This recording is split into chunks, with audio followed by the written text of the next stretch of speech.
What's going on, guys? Welcome back to the channel. In this video, we're going to be taking a look at the fully updated 2024 Volkswagen Atlas Cross Sport.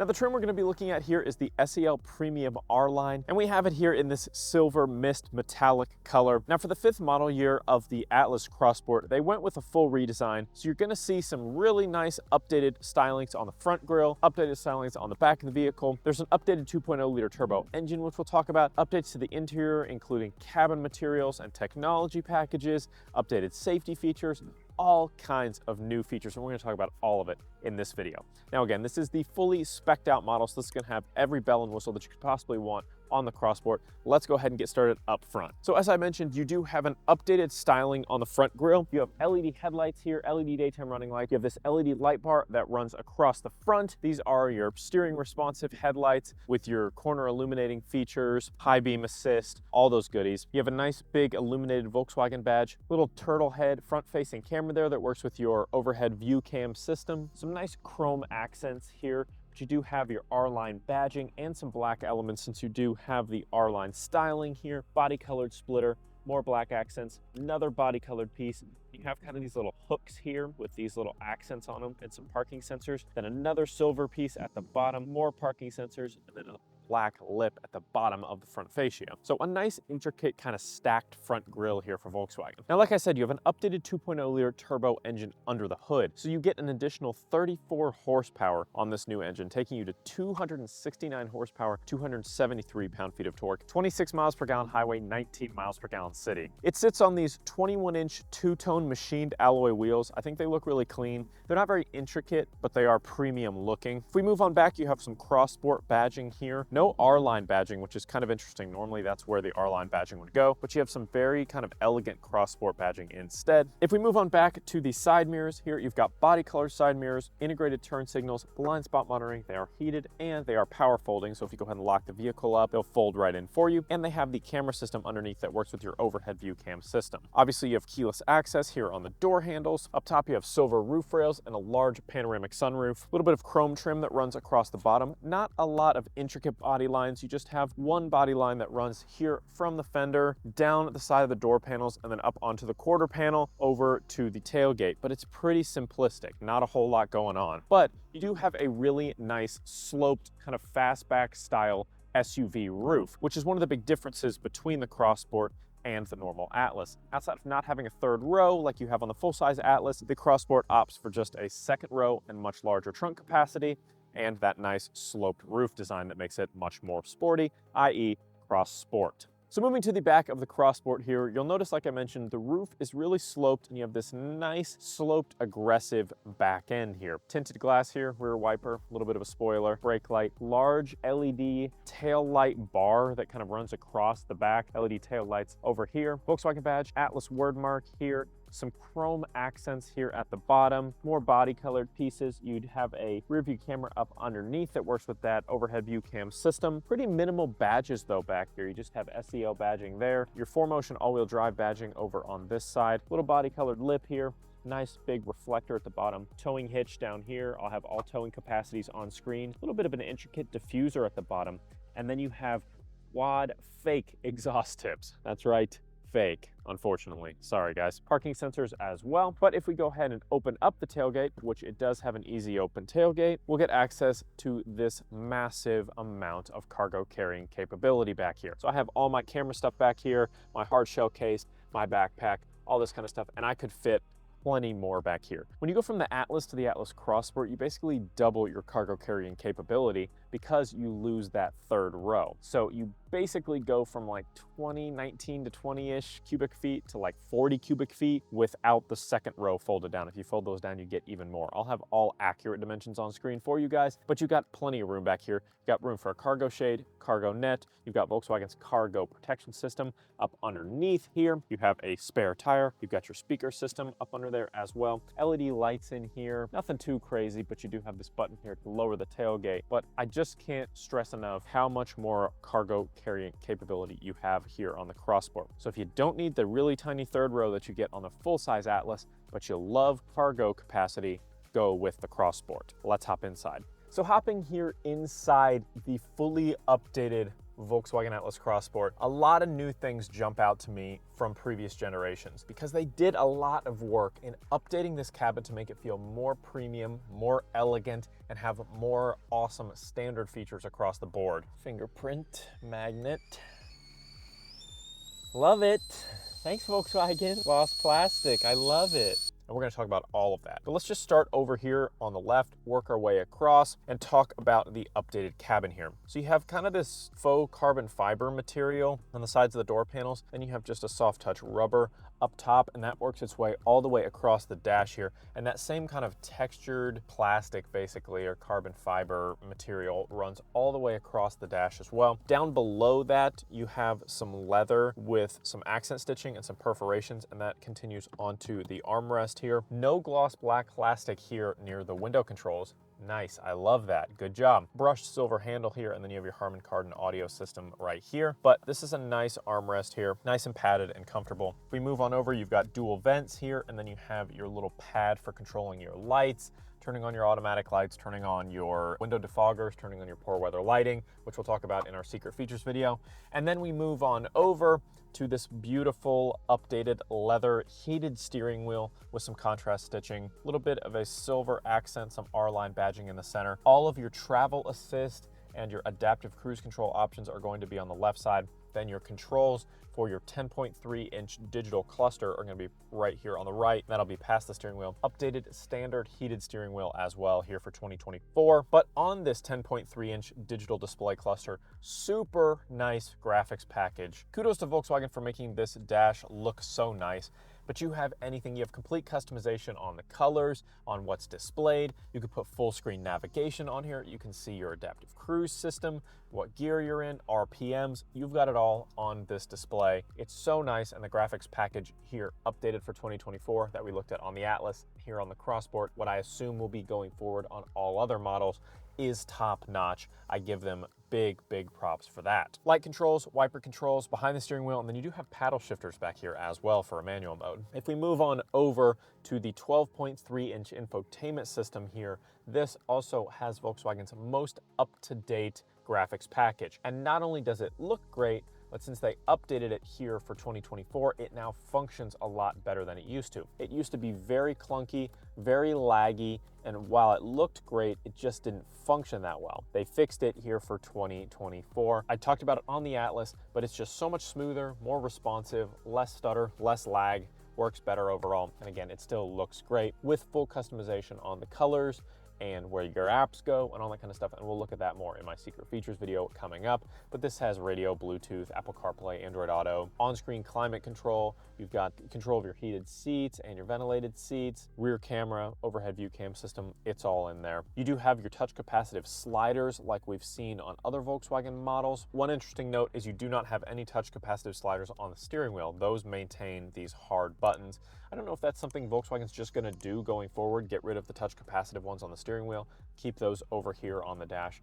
I could see that as a possibility, but we do still have it on the ID4, so I'm not sure, we'll see. You do have touch capacitive buttons underneath for your different systems. So one for climate control, one for your drive mode, one for your assist systems, and then for your park assist to enable that. And I actually have a video coming out on park assist, taking a look at all that that has to offer. So definitely hit subscribe so you don't miss that. Then moving down, you have two more vents, and then you have this little covered area that you can slide back, click into place, two USB-C ports, little pad, Qi-enabled wireless charging pad as well. This, unfortunately, is covered in piano black plastic everywhere, so it is just covered. This is a brand spanking new vehicle. It is covered in dust and fingerprints. I don't know how many people have been in here, but it looks like a lot, and I find myself using my shirt to wipe down the surfaces quite a bit. Unfortunately, you're just gonna get that. It's just what piano black plastic gives you, and I don't know why they put it on such high traffic areas like this, but they continue to do it. I talked about this in my regular Atlas review, but they redesigned this entire center console area. So instead of having an actual shift lever, you now have this shift-by-wire pad, updated push-to-start button, updated park button, and then reverse, neutral, drive, and sport are all on this little toggle that you just slide back and forth to switch gears. And this shift-by-wire pad here works course, with your 8-speed automatic transmission with Tiptronic and Sport mode. Past that, you got an electronic parking brake, 2 cup holders, a little pocket here, a large kind of pocket here under the armrest, and then one more USB-C port. And since they switched to this shift-by-wire pad,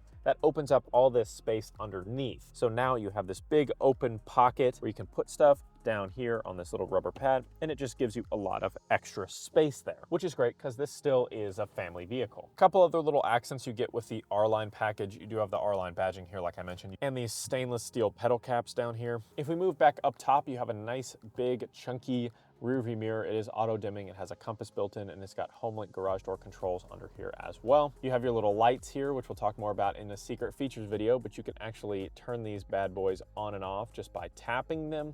Slide here to open your panoramic sunroof, and then you have your OnStar controls up there as well. I really like this black liner that they have up top here. It looks really, really clean and out of the way, and it looks like it would hold up pretty well as well. Every Atlas Crossport is going to be equipped with IQ Drive, which is Volkswagen's full suite of assist systems. You get Travel Assist, like I mentioned, which is a semi-autonomous driving assistant, adaptive cruise control with stop and go, lane keeping assist, and rear traffic alert. And you do have a Climatronic dual zone climate control system, so individually adjustable climate for driver and passenger, and you have vents in the back as well. Now, as far as the seating surfaces go, you have these beautiful Vienna leather seating surfaces in Titan black with this blue accent underlay. It's really, really cool. I'll give you an up-close shot of it, but it just goes underneath these perforations here. And the seating surfaces, like I mentioned, have that blue backer, and then they have some accent piping in gray, and then a little bit of accent stitching as well. The driver is a power adjustable seat with lumbar support. The passenger is power adjustable, but no lumbar support. They are both heated and ventilated, which is a standard feature on the Crossport, which is super nice. You also have heated rear seats in the back as well. All right, so hopping into the back seats of the Crossport here, the first thing that stands out to me is how much legroom you have. I had this seat where I normally sit at 6'1", plenty of legroom up underneath, plenty of knee space. It just feels very, free. You don't feel constricted at all. And you should expect that because you don't have that little cramped third row, so they give you a lot of passenger volume here. It's pretty great. Now, you do have these shades here on the windows if you need to for that extra sun blockage. You also have these little dome lights that you could tap right here that are LED. You have that same kind of textured plastic on the sides, more leather with the accent stitching, basically exactly what you have on the front door panels, including the Harman Kardon speakers, except for you're here in the second row. You have little map pockets in the front of each of these seats, 2 rear vents, heated seats, like I said, 2 USB-C charging ports, and 115-volt outlet right there as well, which is excellent to have. So much capability, so much capacity back here. You have the same Vienna leather seating surfaces with the blue perforation underlay. These are heated, like I said. And you have this little armrest fold down, which hasn't been PDI'd yet, so we still have the plastic on it. But you have 2 cup holders here. You could easily 3 kids back here, no problem, tons of space. Honestly, 3 adults, you could definitely do because the transmission hump isn't very large, so you kind of almost get a flat floor here, so there's plenty of capacity. It's going to be a little bit cramped with 3 adults. 2 adults, no issue at all. I think you'll be super comfortable actually. And you get access to that full panoramic sunroof that works its way all the way back, which is great. These seats do also recline a good bit, so if you don't have a lot going on in the cargo area, you can get some extra comfort here on a long road trip, which you just can't beat. All right, let's take the Crossport here for a little test drive. Again, this is the 2.0 liter turbo, 269 horsepower. Put it in sport mode, give it a little acceleration. Hope you can hear that pretty well. Sounds pretty nice, pretty quick. But overall, I just love the look of this cabin, from the digital display over to the massive infotainment display, and just how pretty minimal but also super clean this cabin is. Not a lot of distracting colors. It really allows you kind of a canvas to customize how you want with all of the colors on this infotainment display. Let's go ahead and give Travel Assist a go. One of my favorite systems. So you want to push this button to enable it, then we can switch the view so we can see it a little bit better using this view here. Go ahead and hit the Travel Assist button and then hit set. And the animations are just amazing. So it gives you really clear display of where your vehicle is in reference to the road, and it's pretty freaking accurate too. Whatever lines it detects, so it's detecting 2 solid lines now. This is kind of a solid and dotted line, so it's interesting it doesn't show that. But let's see how it does around this curve here. Taking it like a champ, nice and easy right around this curve. wants me to keep my hands on the wheel. And you can see once vehicles get within range, they start to appear on this display. So it's slowing me way down. I'm not applying any braking or acceleration pressure. And you can see it's bringing me to pretty much a stop because these vehicles in front of me are slowing all the way down.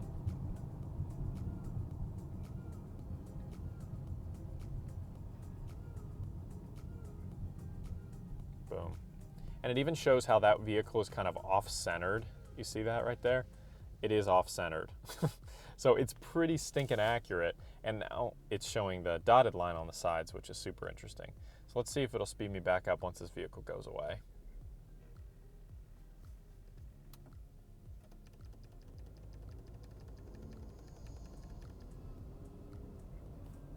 So it's going. Super impressive system. I love using it. You also have a heads-up display. You can see that right there. But that looks really nice too. It's not flashing in real life. It's only flashing on camera because of the refresh rate, but it looks really nice overall. Again, massive visibility here on this incredible front windshield. No pocket windows, so you get plenty of visibility, not only there, but also in the back.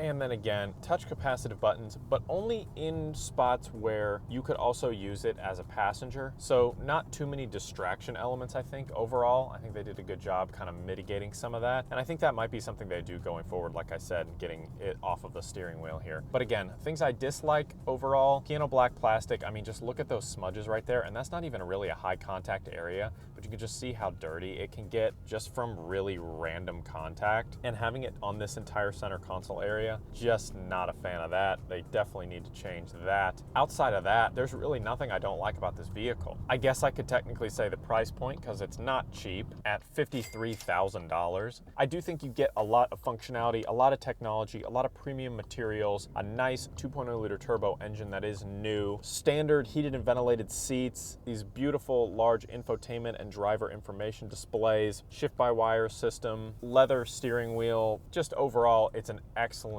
build and really premium across the board. Another thing I did want to mention is how absolutely dead quiet this cabin is. It doesn't matter if you're on back roads driving, city driving, highway driving, whatever the case may be. The insulation and the just overall build quality of the cabin really lends itself to it being super, super quiet and repellent of road noise. So that's definitely a plus. The ride also really, really smooth. It doesn't feel big. Like I think the Atlas can kind of suffer from feeling a little bit larger than it maybe actually is. This doesn't feel that way. This feels more responsive, more agile. I don't know what causes it to feel that way. I don't know. They have very similar properties across the board. Cross-sport's a little bit smaller. Maybe that's the case, but it just feels very good. Very fun to drive, very responsive, very quick on its feet, packed with all the technology, packed with those seating surfaces. Overall, I think the quality of the Atlas Cross Sport is top tier in my opinion. If I were choosing between the Atlas and the Atlas Cross Sport, I think I'd go with the Cross Sport. Personally, I don't need that added family carrying capability. If you need that, you have to have a third row, then you got to go with the Atlas. But for me, that massive 40 cubic feet of cargo capacity is more important, so I think I'd pick that. And overall, I just like the design of the Cross Sport a little bit better than the regular Atlas. But that's just me. You guys will have to decide for yourselves. So thanks so much for watching, guys. Drop a like on the video if you loved it. Tell me in the comments down below, what do you think about the fully updated 2024 Volkswagen Atlas Cross Sport? Let's talk about it down in the comments, and don't forget to hit that subscribe button to be among the first to see every single new video the second I hit publish. We'll see you in the next one.